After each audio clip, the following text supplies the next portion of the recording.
നടക്കുവാണ്. അപ്പോൾ ഇതേ നമ്മൾ സിഗ്നൽ ക്രോസ് ചെയ്യാൻ സിഗ്നലും കാത്ത് നമ്മൾ ഇരിക്കുകയാണ്. എൻ്റെ ബാക്കിലുള്ള സിഗ്നൽ കഴിഞ്ഞു. കാണാൻ പറ്റുന്നുണ്ടോ എന്നറിയില്ല. ഫ്രണ്ടിലുള്ള സിഗ്നൽ വെയിറ്റിംഗിലാണ്. നിർത്തുവാണ്. കണ്ടോ അവിടുത്തെ സിഗ്നൽ. നമ്മൾ ഡ്യൂട്ടിക്ക് പോകാൻ വേണ്ടി തയ്യാറെടുക്കണം. നോയമ്പൊക്കെ ആയതുകൊണ്ട് രാവിലെ വണ്ടിയൊക്കെ കുറവാണ്, ബസ് കുറവാണ്. നോയമ്പൊക്കെ അതിൻ്റെ ബസ്സൊക്കെ കുറവാണ്. ഞാനിത് കുറവാണ്, വെയിറ്റിങ്ങിലാണ്.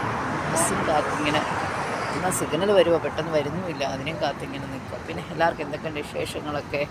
സുഖമെന്ന് വിശ്വസിക്കുന്നു. പിന്നെ പറയുന്നു എൻ്റെ സിഗ്നൽ കിട്ടുകയല്ലോ. അപ്പോൾ അതൊക്കെ ആൾക്കാർ നടന്നും പോകും, വണ്ടി പോകുന്നു. ഞാനും ഇങ്ങനെ നടക്കുകയാണ്. കുറച്ച് ലേറ്റായി പോയാൽ മതി ഡ്യൂട്ടിക്ക്. നോയമ്പൊക്കെ അല്ലേ, നമുക്ക് നോയമ്പില്ല, അത് വേറെ സംഭവം. അത് നമ്മളങ്ങനെ പോകുന്നു. ഇനി ബസ്സിന് കുറച്ച് സമയം വെയിറ്റ് ചെയ്തിരിക്കേണ്ടി വരും. ബസ്സില്ല, കുറവാണ് വെയിറ്റ് ചെയ്തിരിക്കേണ്ടത്. Okay, by.